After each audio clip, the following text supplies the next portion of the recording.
I'm here outside the Vindico Arena in Cardiff Bay, home of the Cardiff Devils. The ice hockey side have an illustrious history, including back-to-back titles in 1993 and 94. I sat down with ex-Devil Lee Carson to discuss his career in ice hockey and explore his transition from ice hockey to endurance sport. Lee, it's good to speak to you. Thanks for agreeing to speak to me. If you can just start by telling me what your relationship with sport was at an early age. Yeah, no problem. It's a pleasure to speak to you.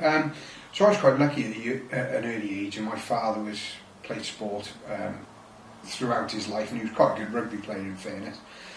So I was always down watching him play rugby from a young age. When I went to school, obviously, out doing PE, and when I was in junior school, absolutely loved baseball. But as I moved on to high school, you kind of get steered into either football or rugby. So I used to play rugby quite a bit in high school, and that was the sort of sport that I went down the line of. But my parents were really supportive of me, so even outside of school, I used to do diving in the old Empire Pool in Cardiff, so I managed to dive for the county, for Cardiff County, when they had the decent diving boards down there and a decent swimming pool. And I used to do karate as well, which was quite young, which was something that I took up later on in life with my own children. So went back and revisited it. But my parents were fantastic, they were good as gold, used to take me everywhere and pretty much let me try as much as I wanted to try until I found a sport that sort of stuck with me. But when I was in high school, I started playing ice hockey, and that was where it came to a real dilemma as to what I was going to do, because I either had to play rugby or play ice hockey, because both clashed. And it wasn't a pleasant experience telling my teacher that I was giving up rugby in school. He wasn't particularly happy with me. How did you come to the decision to pick ice hockey over rugby?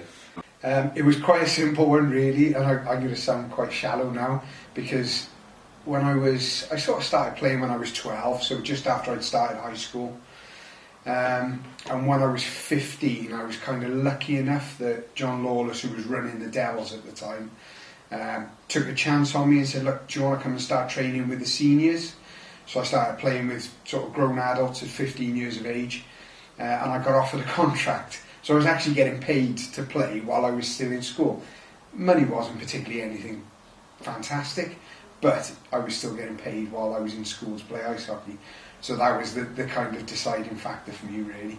I suspect at that age you weren't really thinking about money as well, you were just thinking about the love of the game. Absolutely. And I would spend as many hours as I possibly could down the ice rink just to practice, whether that be skating in public sessions, training with other teams, training with juniors, training with other recreational teams. Every hour of the day that I could possibly spend down that ice rink, I would be down there all the time training and playing.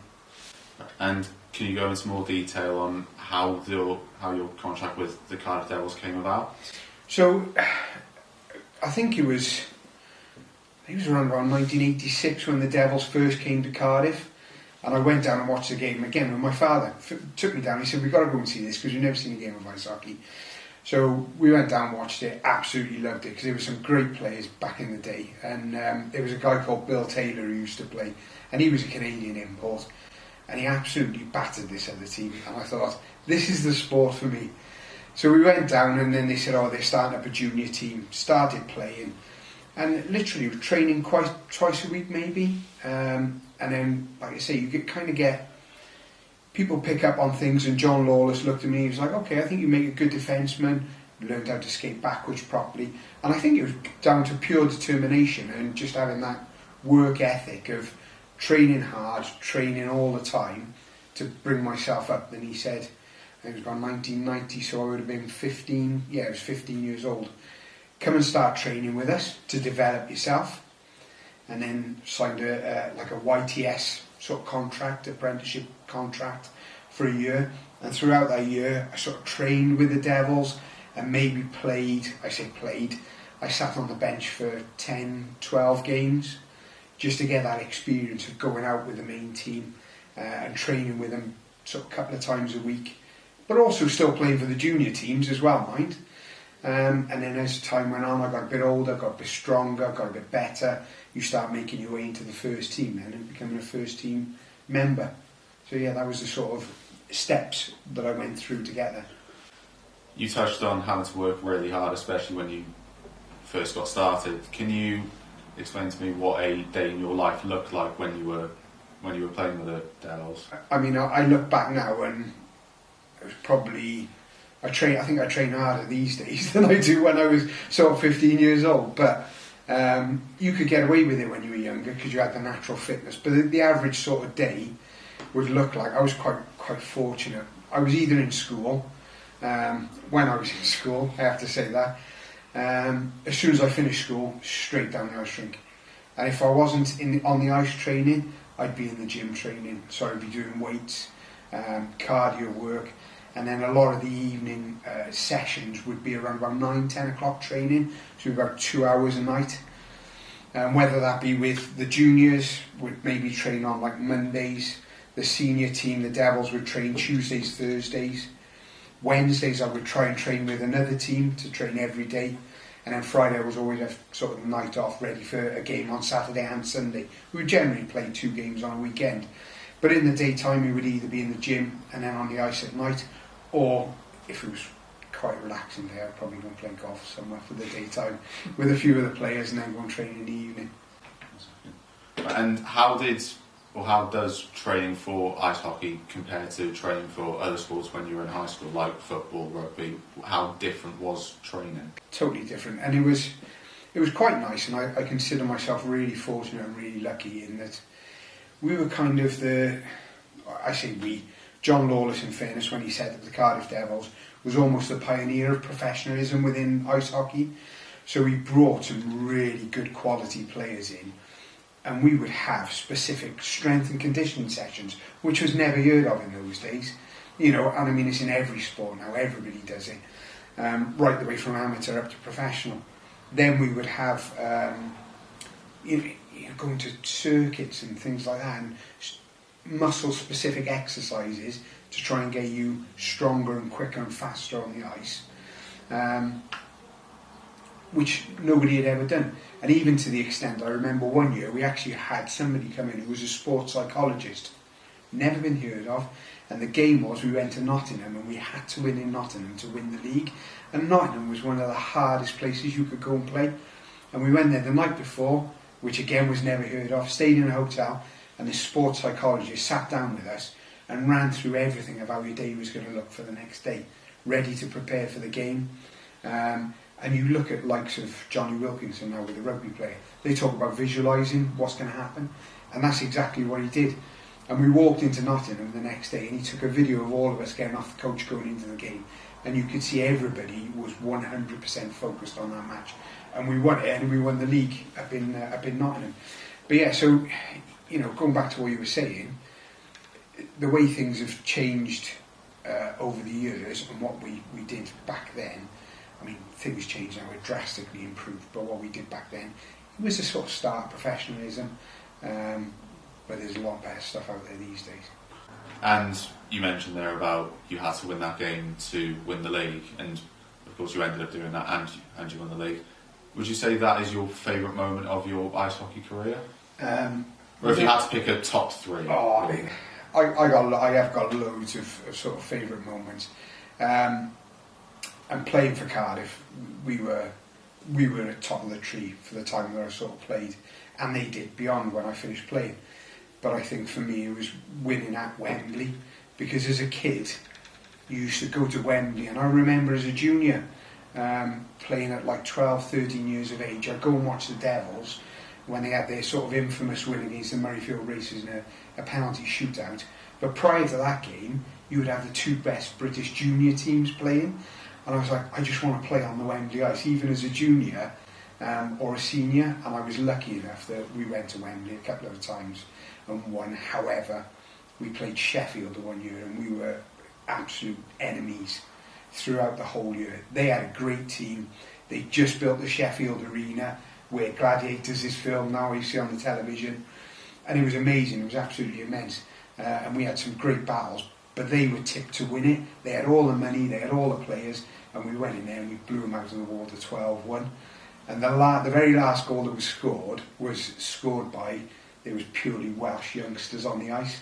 So it was myself, Neil Francis, Richard Townsend, James Manson and Simon Keating. and it was from end to end. We scored the goal. It was brilliant. It was absolutely superb. That is my favourite moment, without a shadow of a doubt. And after your ice hockey career, you've mainly competed in Ironman here in Tenby. Can you just explain how that came about? So for me, it was, I think, having played sport all my life, and as a youngster, and then played professional up until I was sort of 22. I then dipped into a bit of coaching with the other teams because my job wouldn't allow me to play professionally because it was a lot to do with insurance costs and other bits and pieces like that. And I kind of stayed away from sport for a few years. And I went and did all the things I'd never got to do as a youngster, playing sport. So I went and enjoyed myself, travelled a bit, this and the other. And then I got to a stage where I thought, and it was when I had children, I thought, you know what, I need to get myself back in shape. And it was purely someone who I worked with. He said, have you ever tried triathlon, running, whatever? I said, come on, we'll give it a whirl. And I got myself back into a bit of shape, and I did my first ever sprint triathlon when I was about 38, 39 maybe a little bit younger. And then it just took on from there, did longer distances, and then one of my mates who works there, have you ever tried Ironman? Never even heard of what it was. Didn't know what it entailed. I went, oh, go on, yeah, I'll give it a try. We'll try anything. And we ended up going up to Lanzarote and went and did the Ironman over in Lanzarote, just me and my mate. And it was the hardest thing that I have ever done in my entire life, without a shadow of a doubt. It broke me. So it was quite a tough experience then, by the sounds of things. It's they say that Lanzarote and Tenby are probably the two of the toughest for various different reasons for Ironman.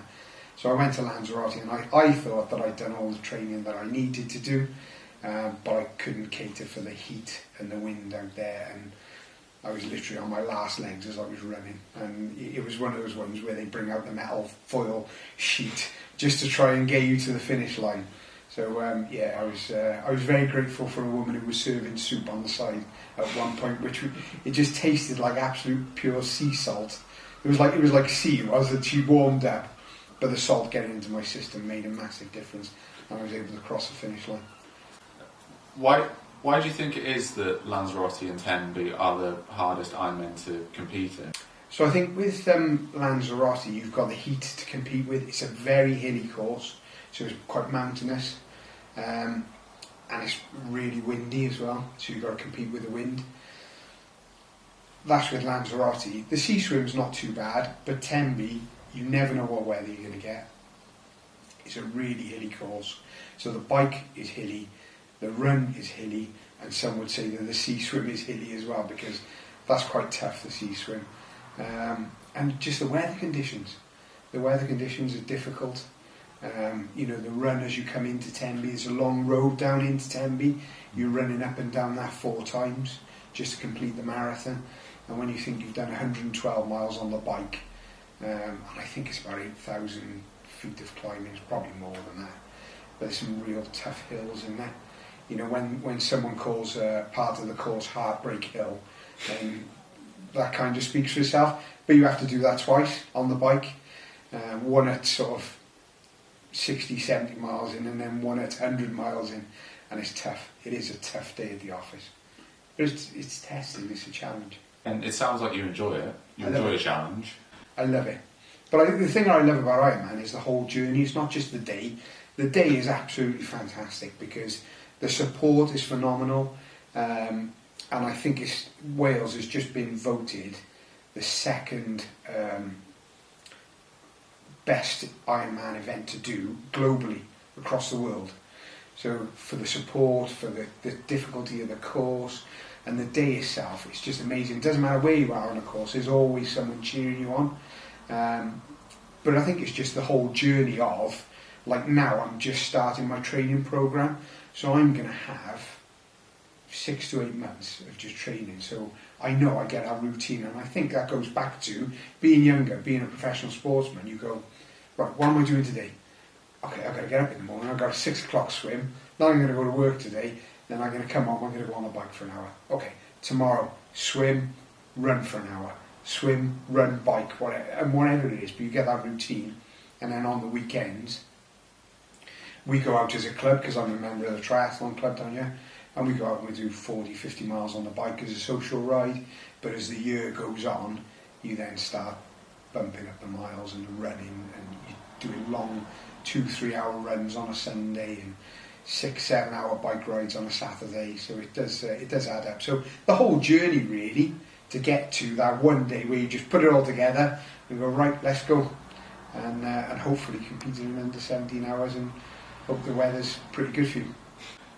How does training for an Ironman compare to training when you were at the Cardiff Devils? Like, how much different is it? It's a massive difference, and I think, like I say, knowledge is power, and I wish I knew then what I know now in regards to training. But because they're two completely different sports, using completely different muscles, totally different types of training. So when it comes to endurance, a lot of it is slow, plodding, just building up the miles, whereas ice hockey was completely explosive and strong, and you're out on the ice for maybe 30-40 seconds at a time, where you're going hell for leather, and then you're going to be resting for 2 minutes. So it's a little bit like HIIT or interval training that they would be doing now. Do you have what is your personal best in a Ironman? Do you have a goal or do you have a goal that you've set yourself for your next Ironman coming up, and what time you want to finish? I'd like to say I haven't set myself a goal, but I do have a time in the back of my mind. So when I did my first Ironman, I think I did it in 15 and a half hours, where I was broken. So I went back a couple of years later because I had to exercise the demons, and I took 2 hours off my time there, so that took me down to 13 and a half hours. And I did the same in Lanzarote, and I think I did a 13-12 in Tenby that year. In between, I had knee surgery thanks to ice hockey days, and I came back last year having had 18 months out of training, and I did 12:54. So I did sub 13 hours, which was always my goal, and I said if I can get sub 13, that would be it. But now I've realised I can get sub 13. I've looked at my times and broken down my times and thought I could probably go a little bit quicker than that. So I'd be happy if I go around about 12 and a half this year, but we'll see. If you had any advice, or do you have any advice for people that are looking to compete in Ironman in the future? Hey, it takes all sorts. Anybody can do it. As they say, anything is possible, but it does take a lot of commitment. It takes a lot of discipline. But just go and enjoy it. My stock saying that I say to people when they first go to do it is like, go and do it. Get yourself a swim coach. Go and enjoy time on the bike. Go and enjoy running. Don't ever think, I'm going to finish in this time. Your main goal for your first time to do it is just to finish and just enjoy the whole experience. But guarantee that once you've done the one, as has happened with a lot of people and myself, you'll get the bug and you'll want to do more and more and more. It feels quite rewarding, doesn't it? It is. Oh, it's brilliant. And you'd be amazed how much a t-shirt and a medal sort of give you a real buzz. And I don't think there's been once that I haven't crossed the finish line and burst into tears, because you just think, I've done all this training, and you see all these people at the finish line, your family are there, and it's really quite emotional. And you get to cross that finish line, you just go, oh, that's it. And a huge weight just takes off you, and you just, oof, I've cried nearly every time I've finished. Right, brilliant. Thanks again. No problem at all, thank you. Brilliant. I would like to express my thanks to Lee for welcoming me into his home and speaking to me about the different experiences he's had throughout his life across both ice hockey and endurance sports.